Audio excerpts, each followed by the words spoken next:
Hello and welcome all of you and English for you 333। आप सभी viewers का बहुत बहुत स्वागत है इंग्लिश फॉर यू 333 में। इससे पहले कि मैं आज का वीडियो शुरू करूं, मैं सभी व्यूअर्स को और सब्सक्राइबर्स को बधाई देना चाहता हूं। ये जो आप इस वीडियो में देख रहे हैं, ये पोस्टर, इस वीडियो ने 3000 व्यूज़ क्रॉस कर दिए हैं। So I want to thank all the viewers and subscribers for that. आप हमारे वीडियोस को इतना पसंद कर रहे हैं, उसके लिए बहुत बहुत शुक्रिया। So let's start today's video. चलिए आज का वीडियो स्टार्ट करते हैं।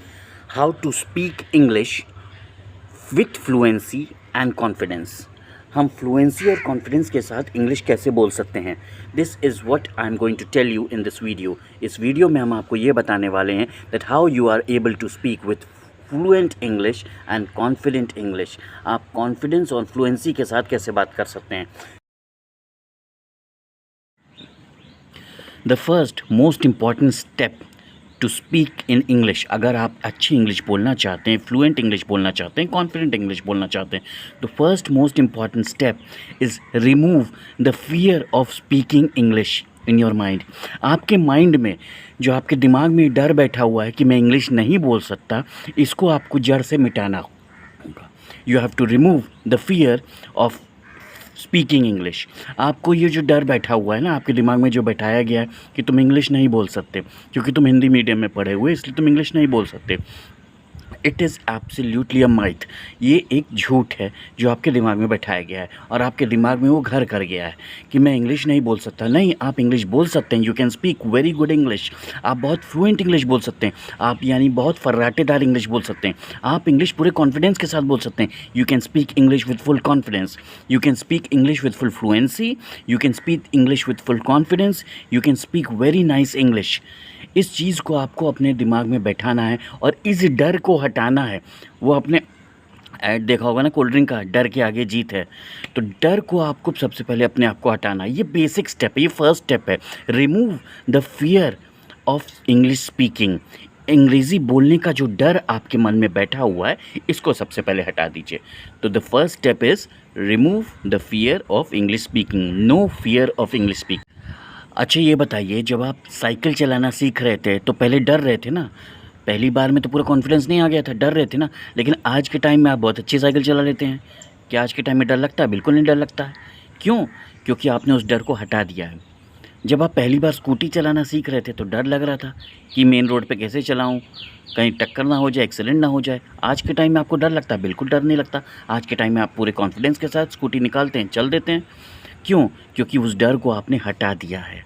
उसी तरह आपको इंग्लिश बोलने का जो डर है, उसे अपने मन से हटा देना है। You have to remove the fear of English speaking. ये बेसिक फर्स्ट स्टेप है। जैसे ही आप ये फर्स्ट स्टेप कर लेते हो, आप आगे बढ़ने लगते हो इंग्लिश स्पीकिंग के प्रोसेस में। So the first step is to remove the fear of English speaking. The second most important step in English speaking fluency and English speaking confidence is remove the hesitation of English speaking. English speaking का जो hesitation है, उसे अपने मन से हटा दीजिए।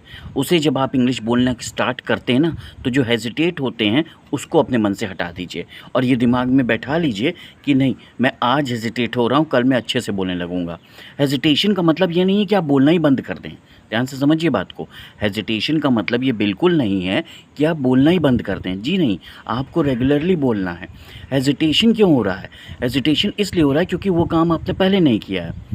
भाई, you are hesitating today because you have not spoken yesterday. आपने कल नहीं बोला है, इसलिए आज आप हेजिटेट कर रहे हैं। When you start doing something which is new, definitely you will not feel confidence from the first day. आप जब कुछ ऐसा काम शुरू करना है जो आप पहले नहीं कर रहे थे, तो आपको पहले दिन से कॉन्फिडेंस नहीं आ जाएगा, पहले दिन से फ्लुएंसी नहीं आ जाएगा। भाई, जब ट्रेन स्टार्ट होती है तो क्या होता है? ट्रेन पहले धीरे धीरे चलती है, फिर धीरे धीरे स्पीड पकड़ती है। जब ट्रेन स्टार्ट होती है तो कई बार झटके लगते हैं, हिचकोले लगते हैं, इंजन लगता है, आगे पीछे होता है, फिर धीरे धीरे धीरे धीरे ट्रेन स्पीड पकड़ती है। In the very same process, when you have start the process of English speaking, in the starting you will hesitate, but don't stop. Remember my words, you will hesitate in English speaking but don't stop English speaking. उस hesitation की वजह से आप English speaking को बंद मत करिए, रोकिए मत। Continue your English speaking process, अपने इंग्लिश स्पीकिंग प्रोसेस को कंटिन्यू रखिए, so that in the future you can become a fluent English speaker, in the future you can become a confident English speaker. आप भविष्य में एक अच्छे English speaker बन सकें, भविष्य में एक अच्छे कॉन्फिडेंस के साथ इंग्लिश बोल सकें। In that process to remove the fear of hesitation of English speaking, अपने अंदर से इंग्लिश स्पीकिंग करने का जो हेजिटेशन है, इंग्लिश को जो अटक अटक बोलने का जो हेजिटेशन है, उसको अपने अंदर से हटा दीजिए। So the first step of no fear of English speaking, the second step is no hesitation in English speaking. The third very important step in the process of English speaking is to not check your grammar while you are speaking English. जब आप अंग्रेज़ी बोल रहे हैं ना, उसी समय अपने राइट और रॉन्ग को मत चेक करिए। क्यों? क्योंकि अगर आप उसी समय राइट और रॉन्ग को चेक करेंगे ना, तो आपका सेंटेंस रुक जाएगा, आप अंग्रेज़ी बोलना रुक जाएंगे, और फिर आपकी फ्लुएंसी आ ही नहीं पाएगी, आपका कॉन्फिडेंस आ ही नहीं पाएगा। क्योंकि बार बार जब आप इंग्लिश बोलेंगे तो आप उसी समय चेक करने लगेंगे, फिर आपको लगेगा यार मैं सही बोल रहा हूँ, मैं गलत बोल रहा हूँ, यहाँ इसकी जगह होना चाहिए, दिस की जगह दैट होना चाहिए, ऐसा होना चाहिए, वैसा होना चाहिए, और आपका इंग्लिश बोलने का जो प्रोसेस है वो रुक जाएगा। तो जो फ्लुएंसी है वो कैचअप ही नहीं हो पाएगी। So if you want to become a fluent English speaker, if you want to become a confident English speaker, do not check your grammar while you are speaking. अपने बोलते समय अपनी ग्रामर मत चेक करिए, बाद में चेक करिए, है ना। क्यों? क्योंकि भाई वो फ्लुएंसी आपको जनरेट करनी है ना। English speaking is more dependent on the environment of English speaking. English speaking is more dependent on the environment of English speaking. English speaking ज़्यादा निर्भर है एनवायरनमेंट ऑफ इंग्लिश स्पीकिंग से rather than grammar. So focus on more on creating the environment of English speaking rather than checking your grammar while you are speaking it. अपने बोलते समय अपनी grammar मत check करिए। ये था third step, do not check your grammar while you are speaking. अपने बोलते समय अपनी ग्रामर मत चेक करिए, ठीक। Now the fourth step in the English speaking fluency process, English speaking के फ्लुएंसी प्रोसेस का जो फोर्थ स्टेप है वो है give yourself a simple topic and start converting that topic into simple points, and then repeat the lines, repeat the process again and again to bring yourself in the flow of English speaking. आपने topic चुन लिया mobile, अब आप sentences उससे छोटे छोटे create करिए, simple sentences. I have a Samsung mobile, my mobile has 22 features, I use all the 18 features और all the 22 features, I do not like the WhatsApp feature, या I do not like any feature, calendar feature, या I use the Google Maps feature very much. अब ये सब चीज़ें क्या है? ये आपके मोबाइल के बारे में सेंटेंसेस हैं जो आप रेगुलरली बोलते हो और आप जानते भी हो, लेकिन आपको उसे क्रिएट करना आना चाहिए। वो क्रिएट कैसे करना आएगा? जब आप उसको प्रैक्टिस में लाएंगे, इसको हैबिट में लाएंगे। एक टॉपिक दीजिए फटाफट। इस टॉपिक देने के लिए आपको किसी की परमिशन की ज़रूरत नहीं है। आप जिस रूम में बैठे हैं वहाँ पे बहुत सारी चीज़ें हैं जिसको आप टॉपिक बना सकते हैं। Table, chair, mobile, subject, SSC, IAS, whatever, आप किसी भी एक वर्ड को एक टॉपिक बना सकते हैं। आपने एसएससी को टॉपिक बना लिया, I have come to Prayagraj from Mirzapur to prepare for SSC exams, I am preparing for SSC exams. मैं एसएससी एग्ज़ाम्स की तैयारी कर रहा हूँ। In my preparation of SSC exams I am practising English a lot. मैं इंग्लिश की काफ़ी ज़्यादा तैयारी कर रहा हूँ क्योंकि मेरी इंग्लिश वीक है। सो इस तरह से आप कोई भी टॉपिक उठाइए, उस टॉपिक से रिलेटेड 3-4 लाइन्स चुनिए, 3-4 लाइन्स सेलेक्ट कीजिए, बोलिए, और फिर उन 3-4-5 लाइन्स को ना बार बार बोलिए। Why? Because you have to practise the process of English speaking.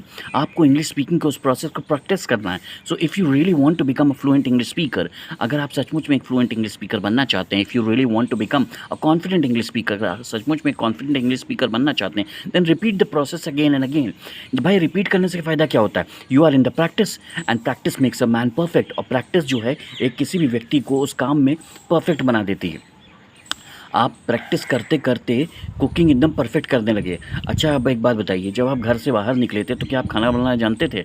नहीं। जब आपने किराए पर रूम लिया, एसएससी की तैयारी करना शुरू किया, आईएएस की तैयारी करना शुरू किया, कोई भी एग्ज़ाम की, एनडीए की, सीडीएस की, और आपने रूम लिया, अपने गांव से बाहर आए और जब रूम लेके रहने लगे तो आपने वहाँ खाना बनाना स्टार्ट किया। अब आज आप कंपेयर करेंगे उस दिन से जिस दिन आप पहली बार खाना बना रहे थे तो कितना डिफरेंस है। वो क्यों? क्योंकि आपने उसको डेली रूटीन में ले आए हैं। You have brought that process of cooking food in your daily routine. अब वो प्रैक्टिस डेली रूटीन आप करने लगे हैं, तो वो प्रैक्टिस करते करते क्या हो गया, आज के टाइम में आप बहुत अच्छा बटर चिकन बनाने लगे हैं या बहुत अच्छा शाही पनीर बनाने लगे हैं। ये क्यों हुआ है? ये प्रैक्टिस की वजह से हुआ है। So make your self in the practice of English speaking and create that environment in yourself by giving yourself topic and converting that topic into points and sentences, and then repeat those sentences again and again to bring yourself in the process of English speaking. This was the fifth and the most important point of making yourself a fluent English speaker, a confident English speaker, is read English newspaper daily. Daily read English newspaper. It is a very effective method because reading is the backbone of English speaking. Because while you are reading, you are already doing speaking. और reading करने के लिए आपको thoughts की ज़रूरत नहीं है, जो लिखा हुआ है बस उसे पढ़ना है। लेकिन उसे रोज़ अगर आप पढ़ेंगे, you have to practise daily your reading, तो आपकी दो चीज़ें बहुत ज़्यादा इंप्रूव हो जाएंगी। पहला, रीडिंग बहुत ज़्यादा इंप्रूव हो जाएगी, दूसरा स्पीकिंग तो इतनी ज़्यादा इंप्रूव हो जाएगी कि जिसको आप अभी इमेजिन नहीं कर सकते। आप रोज़ आधा घंटा इंग्लिश न्यूज़पेपर पढ़ के तो देखिए, उससे फ़ायदा क्या है, आपकी जनरल नॉलेज बढ़ेगी, जनरल अवेयरनेस बढ़ेगी, सामान्य अध्ययन बढ़ेगा, करंट अफेयर्स बढ़ेगा। तो ये चीज़ों की तो नॉलेज मिलेगी, प्लस इंटरेस्टिंग न्यूज़ मिलेगी, प्लस आप जिस भी सिटी में रह रहे हो उस सिटी के बारे में आपको जानकारी मिलेगी कि उस शहर में क्या हो रहा है, क्या नहीं हो रहा है, देश में क्या हो रहा है, दुनिया में क्या हो रहा है। तो इंटरेस्टिंग रहेगा, कुछ भी बोरिंग नहीं रहेगा। And your power of English speaking, your power of competition English, your power of word power will increase drastically, बहुत ज़्यादा इम्प्रूव हो जाएगा। और जो प्रोसेस है आपका इंग्लिश स्पीकिंग फ्लुएंसी का ना, वो बहुत इम्प्रूव हो जाएगा। इसी बात पे ध्यान आया, अगर आपको अच्छे से इंग्लिश न्यूज़पेपर रीडिंग करनी है तो मेरे इंग्लिश रीडिंग न्यूज़पेपर चैनल का लिंक जो है वीडियो के डिस्क्रिप्शन में दिया हुआ है। आप मेरे इंग्लिश न्यूज़पेपर रीडिंग चैनल को अच्छे से विज़िट कर सकते हैं, उसमें जो वीडियोज़ हैं उनको डिटेल में अच्छे से देख सकते हैं। उसमें मैं डिटेल में इंग्लिश न्यूज़पेपर रीडिंग सिखाता हूँ, तो उसका लिंक जो है वीडियो के डिस्क्रिप्शन में दिया हुआ है। ये था हमारा fifth point, that you have to make reading your most important. मैंने क्यों कहा कि इंग्लिश अखबार ही पढ़ो, मैंने क्यों नहीं कहा कोई स्टोरी बुक पढ़ो या कुछ और पढ़ो। क्यों? क्योंकि ज़रूरी नहीं है कि हर किसी का हर चीज़ में इंटरेस्ट हो, लेकिन न्यूज़पेपर ऐसी चीज़ है जिसका इंटरेस्ट हर किसी को होता है। तो इसलिए make your self in the process, in the habit of English newspaper reading. अपने आप को इंग्लिश न्यूज़पेपर रीडिंग के हैबिट में ले आइए, और डेली जब आप ये प्रोसेस करेंगे ना, you will see the change in your self. आप अपनी चेंज को खुद अपने अंदर देखेंगे और उस चेंज को मुझे कमेंट सेक्शन में ज़रूर बताइएगा। Right, so these were the 5 important points, 5 important steps that can make you a fluent English speaker, that can make you a confident English speaker. ये वो 5 पॉइंट्स थे जिनकी मदद से आप एक फ्लुएंट इंग्लिश स्पीकर बन सकते हैं, एक कॉन्फिडेंट इंग्लिश स्पीकर बन सकते हैं। इस चैनल को अगर आपने अभी तक सब्सक्राइब नहीं किया है तो ज़रूर सब्सक्राइब कर लीजिए। ये चैनल आपकी इंग्लिश स्पीकिंग को बहुत इम्प्रूव तो कर ही देगा, लेकिन इंग्लिश स्पीकिंग का जो जर्नी है ना, जो सफ़र है, उसको बहुत इंटरेस्टिंग ज़रूर बना देगा। ये मेरी 100% आपको गारंटी है। इसलिए इस चैनल को सब्सक्राइब ज़रूर कर दीजिए। और अगर आप इंग्लिश न्यूज़पेपर रीडिंग को अच्छे से सीखना चाहते हैं तो उस चैनल का लिंक जो है इस वीडियो के डिस्क्रिप्शन में दिया हुआ है। एंड वंस अगेन, जो हमारा वीडियो 3000 व्यूज़ क्रॉस कर गया है, जो इस चैनल का अभी तक का सबसे पॉपुलर वीडियो है, उस वीडियो को 3000 व्यूज़ क्रॉस करने के लिए आप सभी लोगों का बहुत बहुत शुक्रिया। Thank you so much. See you all in the next video.